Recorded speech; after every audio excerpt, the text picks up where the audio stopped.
This is your Fox 10 News Now update. Good morning, everyone. I'm Joe Emer with your Fox 10 News Now update. In the news this morning, investigators are charging a Pensacola man with the brutal murders of two Washington state men. Authorities arresting Antoine Smith after a high-speed chase in Mobile over the weekend. According to investigators, Smith was driving the car with one of the victims when he was taken into custody. Investigators with the Baldwin County Major Crimes Unit says Smith shot Ryan Frazier and Joshua Carroll during a drug deal. Authorities tell us the victims had spent time throughout the Southeast, including Pensacola, doing cable line work, and that's where they met Smith. Investigators say Smith shot the victims in their vehicle at or near the location they were found on County Road 95 Friday morning and then drove around, finally ending up in Mobile where he was arrested Saturday. Smith is also a person of interest in the 2017 disappearance of Calandra Stallworth. She was Smith's girlfriend at the time. Crestview police say Smith was questioned but never charged in Stallworth's disappearance, who is a mother of two. What we're hoping, anyone who may have information, who may have heard something, we're hoping that they will come forward maybe now that he has been placed under arrest for these other charges. So as you heard, if you know anything about what happened to Calandra Stallworth, call Crestview Police. About a half dozen medical reservists from Mobile were part of a team that helped save overwhelmed Texas hospitals from collapse during the COVID-19 peak over the summer. First Lieutenant Marcelo Gurjoy of Daphne and Specialist Duncan Crow of Sims were among 85 men and women from across the country who used their skills and training to help overworked medical staff at a COVID-19 intensive care unit set up in a hospital in Edinburgh, Texas.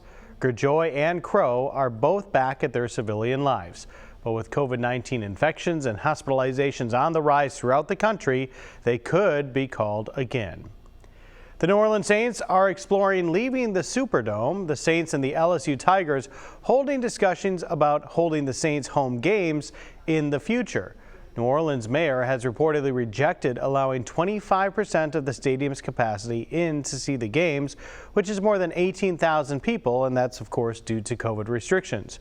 Right now, 750 family and close friends get to watch Saints games. LSU is currently allowing 26,000 fans into their stadium on game days. The Saints have played there before in 2005 after Hurricane Katrina. New Orleans is on a bye this week and hosts the Carolina Panthers October 25th.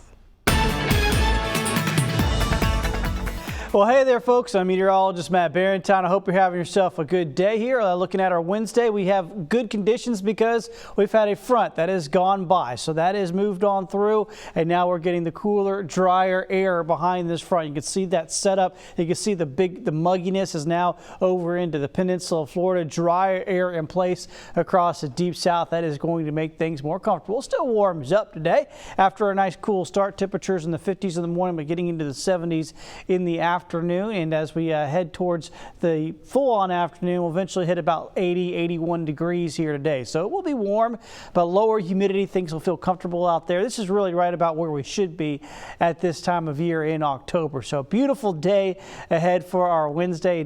Gorgeous weather here as we get into the night as well. Dry air in place. Sunset at 6:23. Temperatures dropping off from the 70s, then eventually back off into the 50s during the early morning hours.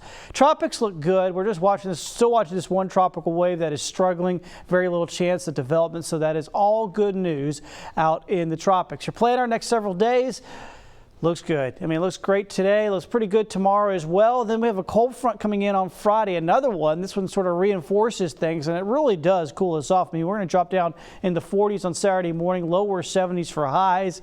So true fall air as we head into the upcoming weekend. So looks terrific. Enjoy. Stay tuned to Fox 10 News throughout the day for the latest updates. This has been your Fox 10 News Now update.